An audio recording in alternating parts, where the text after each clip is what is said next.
तो सम्मानित किसान साथियों, उत्तम किसान यूट्यूब चैनल के माध्यम से हमारे जिमीकंद की खेती करने वाले किसान भाई, ओल की खेती करने वाले किसान भाई, सूरन की खेती करने वाले किसान भाई, आज हम जिमीकंद की खेती का, ओल की खेती का, सूरन की खेती का पूरा राज बताएंगे कि किस हिसाब से आप जिमीकंद की खेती में प्रॉफिट प्राप्त कर सकते हैं। प्रॉफिट प्राप्त करने के लिए नंबर एक, तो आप जिमीकंद की खेती में कदापि दूसरी फसल ना करें। दूसरी फसल, कोई कहता हो कि हम जिमीकंद की खेती में ये कर रहे हैं, वो कर रहे हैं, वो फसल कर रहे हैं, वो फसल ना करें। अगर जिमीकंद की खेती कर रहे हैं तो केवल जिमीकंद की खेती करें। कुछ हमारे सम्मानित किसान भाइयों ने कमेंट किया था कि जिमीकंद का पौधा, ओल का पौधा, सूरन का पौधा पीला पड़ रहा। पीला पड़ने का राज ये है, इसमें 3 पौधे निकलेंगे। जब ये पौधा डैमेज हो रहा है तो दूसरा पौधा निकल चुका है। दूसरा पौधा भी डैमेज जब इस प्रकार पीला होगा तब तीसरा पौधा निकलेगा।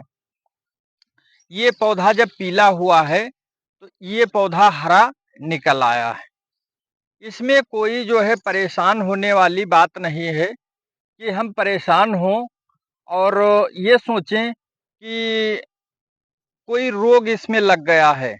तो किसी प्रकार का रोग नहीं लगा है। इस भयभीत चिंता से बिल्कुल मुक्त रहें। रोग लगते हैं, ऐसा है नहीं कि कोई विदाउट रोग वाली फसल हो।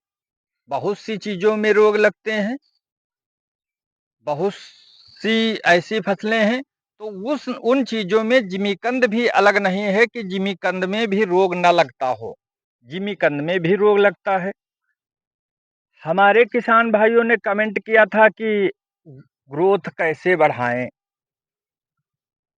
सभी सम्मानित किसान साथियों, प्रारंभ में ही बताया जा चुका है, प्रारंभ से लेकर के लास्ट तक बताया जा रहा है कि जिमीकंद की खेती में जो कुछ करना होता है, जो कुछ करना होता है वो प्रारंभ में ही कर दिया जाता है, लास्ट में करने की कोई जरूरत ही नहीं है कि हम इसमें किसी रासायनिक दवा का बाद में स्प्रे कर दें या कोई टॉनिक डाल दें या हम डीएपी यूरिया पोटास का स्प्रे कर दें या हम जैविक खाद का स्प्रे कर दें, छिड़काव कर दें। कोई बाद में इसकी आवश्यकता ही नहीं। अगर कर रहे हैं तो 1-2%, 10% ही फसल को फायदा होगा, बाकी 100% फायदा नहीं होगा।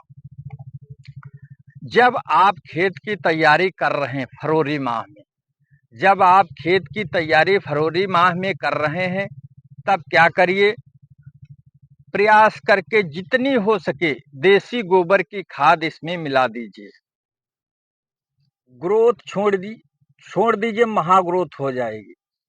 आपके पास जितनी देसी गोबर की खाद होगी, समझ लीजिए कि हाईएस्ट स्पीड, अन्य चीजें कोई उसमें समझिए सारे पोषक तत्व उसमें मौजूद होते हैं। यदि आपने देसी गोबर की खाद पहले नहीं डाली है, बाद में आप डाल रहे हैं, फिर उसका बता दिए कि 10 या 20% ही उसका लाभ मिलेगा, 100% लाभ नहीं मिलेगा। जब आप खेत की तैयारी कर रहे हैं, खेत थोड़ा तैयार हो जाने के बाद देसी गोबर की खाद पूरे खेत में डाल दीजिए। डालने के बाद आप रोटावेटर से उसको मिक्स कर दीजिए।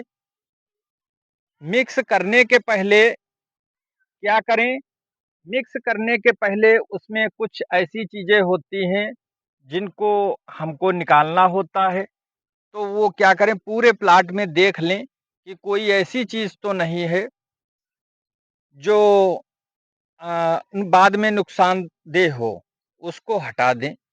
फिर उसके बाद रोटावेटर से मिक्स करें।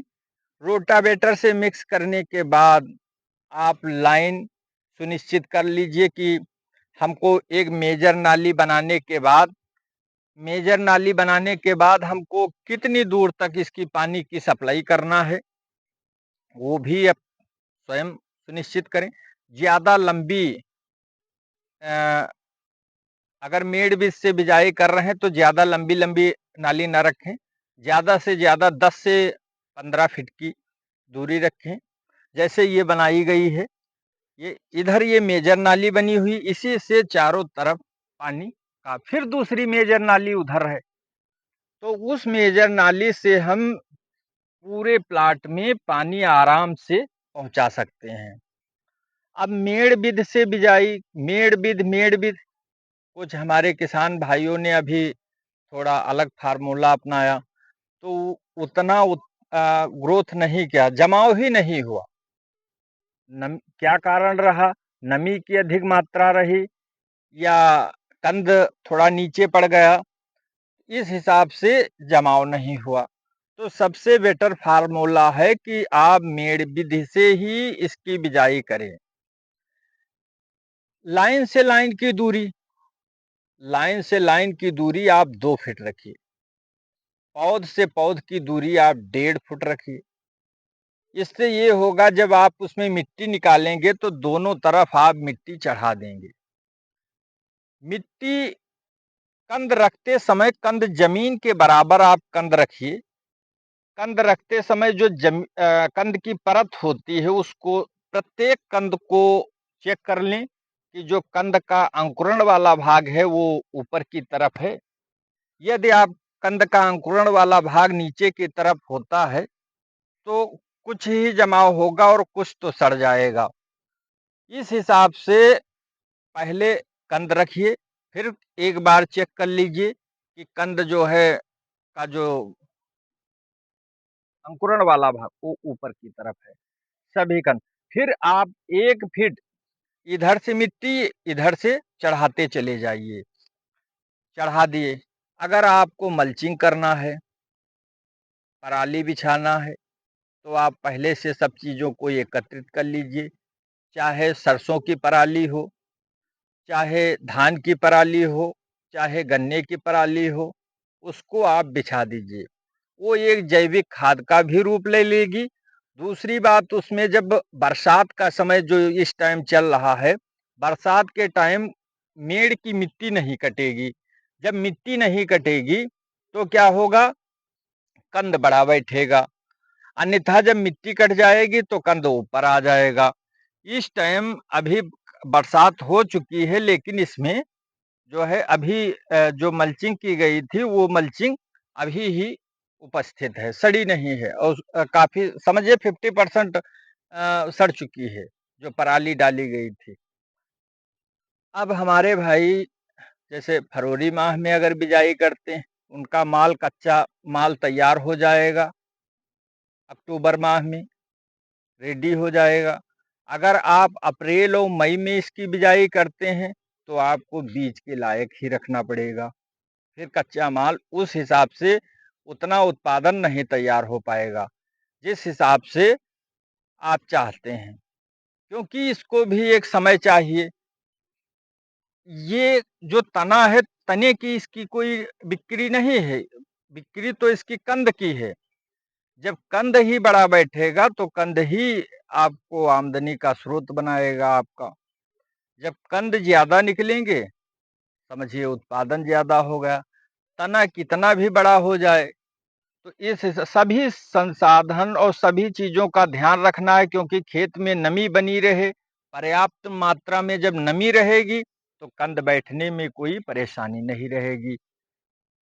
पहली बारिश के बाद निराई गुड़ाई, गुड़ाई इसमें कोई करना नहीं, निराई आप करवा दीजिए। खरपतवार नाशक का कदापि इसमें प्रयोग ना करें। अगर आप खरपतवार नाशक का प्रयोग कर रहे हैं, उस पौधे पर भी प्रभाव पड़ेगा, पौधे की उपज पर प्रभाव पड़ेगा, क्योंकि वो तो खरपतवार नाशक है। फिर आपका अगर माल अक्टूबर माह में तैयार हो जाएगा, किसी भी लोकल मार्केट में बिक्री कर सकते हैं, या आप अपनी नज़दीक मंडी में जाकर के कहीं पर भी सप्लाई कर सकते हैं। आराम से ये बिक्री हो जाएगा। ये सोचिए भारत में ही इतनी ज़्यादा इसकी माँग है, को भारत में ही इतनी ज़्यादा हर जगह बड़ी-बड़ी मंडियों में इसकी माँग है कि पूर्ति कर पाना मुश्किल है। जबकि विदेशों में भी काफ़ी माँग है, जो बाहरी एक्सपोर्टर हैं वो आने लगे हैं कि सऊदी अरब भी जाने लगा है, दुबई भी जाने लगा है, अन्य देशों में जाने लगा है। कारण क्या है? ये पोषक तत्वों से भरपूर है और जो इसकी तैयारी की जाती है वो समझिए जैविक विधि ही हो जाती है। जैविक पूर्ण रूप से जैविक विधि ही हो जाती है, इसीलिए इसकी माँग ज़्यादा है। सभी सम्मानित किसान साथियों, जो भी हमारे किसान भाई उत्तम किसान यूट्यूब चैनल को सब्सक्राइब नहीं किए, कृपया सब्सक्राइब करें, लाइक करें और कमेंट अवश्य करें, जिससे कि हम आपकी इच्छा अनुसार वीडियो बना सकें। धन्यवाद।